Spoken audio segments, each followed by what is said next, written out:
Hadirin rahimakumullah, maka satu nilai dalam diri kita ketika kita ingat bahwa yang buat kita sehat itu, yang bikin kita sehat itu bukan cuma tiap hari makan yang bergizi, bukan setiap pagi kena susu, bukan setiap hari harus makan daging, enggak. Ternyata ketika manusia jasadnya sehat tapi ruhnya sakit, penyakit juga pada datang. Diingetin sama Allah, ketika manusia diciptakan ada dua yang hidup di dalam diri manusia. Yang pertama secara nilai jasad, yang kedua secara nilai ruh. Yang pertama nilai zahir, yang kedua nilai batin. Manusia sehat lahirnya, sakit batinnya, tetap penyakit bakalan banyak yang datang. Yang bikin jasad kita sehat itu jasad kita sendiri, bukan sesuatu yang kita makan. Akhirnya dipantang itu makanan karena kita udah sakit. Begitupun ruh kita, begitupun batin kita.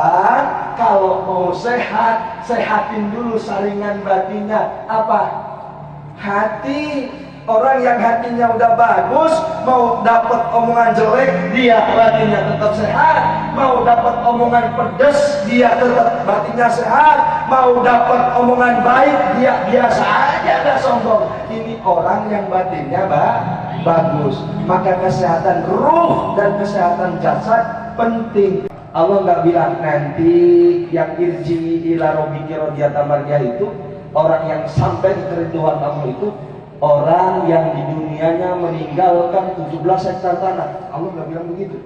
Orang yang meninggalkan 18 ruko, orang yang meninggalkan 50 pintu kontrakan, bukan. Orang yang meninggalkan masjid-masjid, tidak begitu juga kalimatnya. Orang yang di dunianya rajin sholat, tidak begitu juga. Kalimatnya ya ayuhan nafsul mutmainnah, orang yang jiwanya tenang, dengan hartanya dia tenang, dengan ibadahnya dia tenang, dengan sedekahnya tenang, dengan sholatnya tenang. Kenapa kalimatnya mutmainnah, bukan sholat, bukan sedekah? Karena banyak orang yang sholatnya cuma ingin dilihat orang. Karena banyak orang yang sedekahnya cuma ingin dilihat orang. Makanya meskipun standar sholat kita masih biasa aja, sedekah kita belum bisa banyak karena harta kita terbatas, harta kita masih sedikit, pendidikan kita nggak tinggi.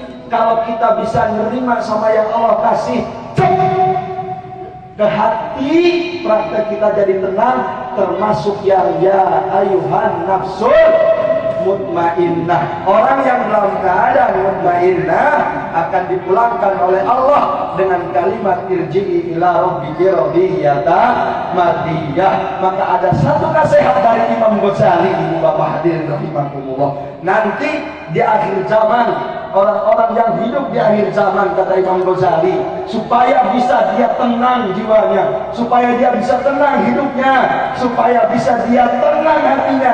Satu, sering-sering berhusnudzon sama orang dan sering-sering bersuudzon dengan diri sendiri.